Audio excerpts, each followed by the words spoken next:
नमस्कार भैया, हम लाखन आपके सामने एक और नया कविता प्रस्तुत करते हैं। झंखे किसान मजा करे व्यापारी और बलम हो चला खरीद लाई तरकारी।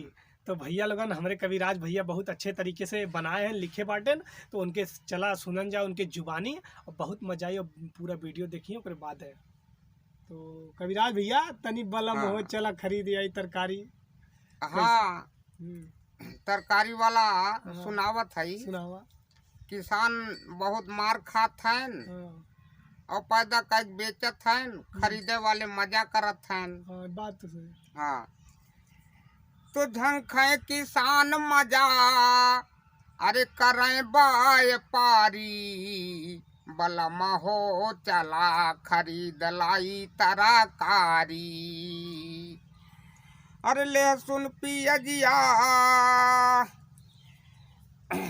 के भाव न रही गए, अरे कोहड़ा लौकिया सड़े अब बाजारी, बलमा हो चला खरीद लाई तरकारी। जवन तरकरिया अकसव छुअत रहीन, अरे वहू के सस्ती भय खरीददारी, बलमा हो चला खरीद लाई तरकारी। पैदा करें किसान मजा करें रोजगारी, अब अजब राज सरकारी, बलमा हो चला खरीद लाई तरकारी।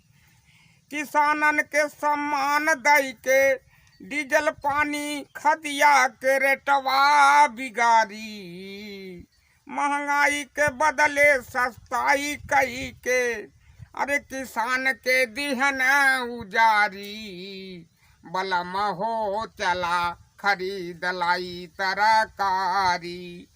तो झंखे किसान मजा करें व्यापारी, बलमा हो चला खरीद लाई तरकारी।